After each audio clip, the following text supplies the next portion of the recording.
What does it take to bring about change, to bring about men entering into treatment? By the way, our programs are filled with men in various stages of narcissistic and emotionally abuse treatment. But what does it take?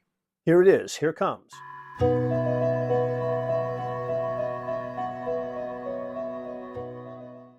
Wouldn't it be great if both partners, the man, the woman, took mutual responsibility for getting help for their relationship?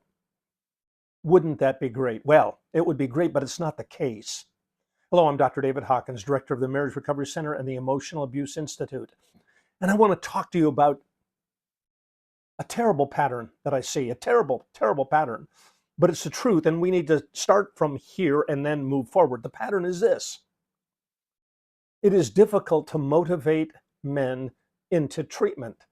It's very, very difficult, but it can be done. So here's some things that I see. Number one, women are the ones that reach out for help. Oh, come on, we all know this. It's okay. We can talk about it. We can recognize it. Men, don't get your hackles up, okay?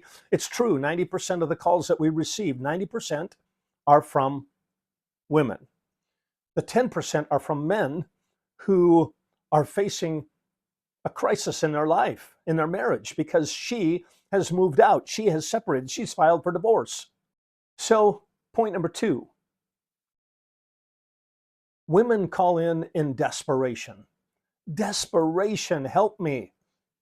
Help me, Marriage Recovery Center. Help me, Dr. Hawkins. Help me. I don't know what to do anymore. I'm at my wit's end. I've tried traditional counseling and it has failed me because something still is going on. That, by the way, what is still going on typically is the issue of emotional abuse, which is by its very nature covert, secretive, silent, behind closed doors.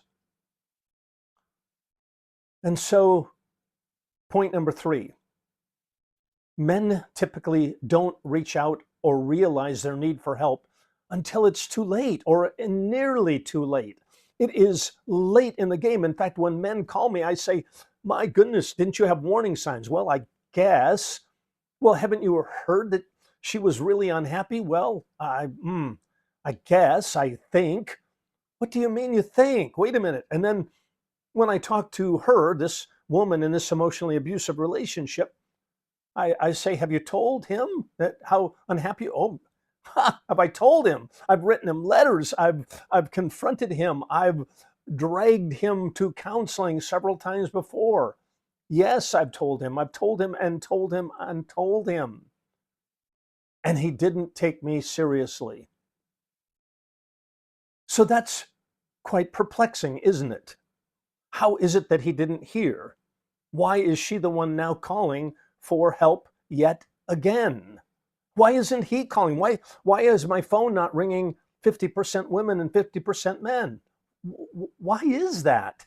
Well, we know historically that women are the ones buying the books. They're the ones reading the books. They're the ones watching the YouTube videos. They're the ones. I wish that wasn't a fact, folks, but it is a fact. It is a fact. Point number four. Now I'm going to step on women's toes. Women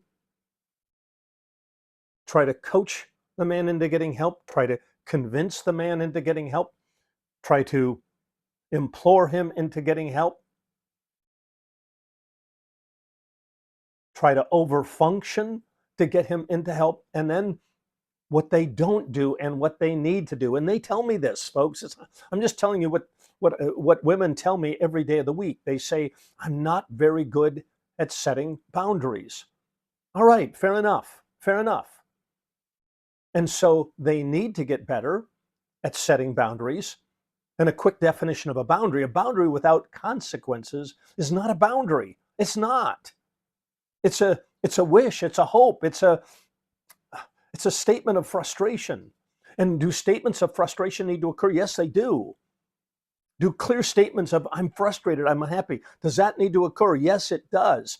But at some point, if that doesn't lead to him entering into issue specific treatment, one more time, issue specific treatment, then there must be boundaries with consequences. Next point. What does all of this add up to? Well, it adds up to what does it take to bring about change, to bring about men entering into treatment. By the way, our programs are filled with men in various stages of narcissistic and emotionally abuse treatment. How is that possible? Social media says it's not possible. Well, I beg to differ. But what does it take? Here it is. Here comes. It takes a threat. Now, that shouldn't surprise us because that's what it takes for any of us to change at some level. I'm granting that it takes more to have a man to issue a threat for a man to enter into issue-specific counseling.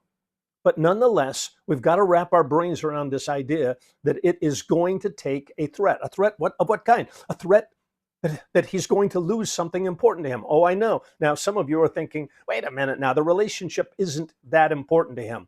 Oh, maybe that's correct, and maybe it isn't. Our programs are filled with men because women have said, look, I'm done. I'm moving out of the bedroom. I'm thinking about moving out of the home. I am moving out of the home for a couple of weeks. I am pulling apart from you, and I'm going to pull apart more and more and more until you are dedicated to get issue-specific treatment for issues pertaining to emotional abuse and narcissistic abuse. So, I hope this makes sense. I wish it didn't take such an action. And we can think about what level of threat is it going to take. I don't know that. I can't tell you what level of threat it will take, but it will take a threat. And then what happens, interestingly enough, men do call and they do reach out and they are willing to enter our men's core program. Do they like it at first? Not at all. Are they angry? For sure. Do they resist? Absolutely. Do they oppose? For sure. And that's all part of the characterological issue. They do not recognize the need for change. But an interesting thing happens. While they begin by being externally motivated, after some time that external motivation turns into internal motivation. Right. So a man comes into our program kicking and screaming, and then at some point in time finds, hey, growth ain't so bad. Growth feels good. And I'm getting healthier and healthier. And guess what? If the relationship, if the marriage, if the relationship is still intact, at some point in time, she notices, maybe she's getting her own support. And then at the right time in the right way, together they can get some support as a couple. All right. I would love to know what you think. These are my thoughts. This is what we're doing at the Marriage Recovery Center. I'd love to hear from you. Click on the link to subscribe to additional videos, maybe ones about intervention, and reach out to our client care team. We're happy to help you determine what the next best step is for you. All right. Take care and God bless.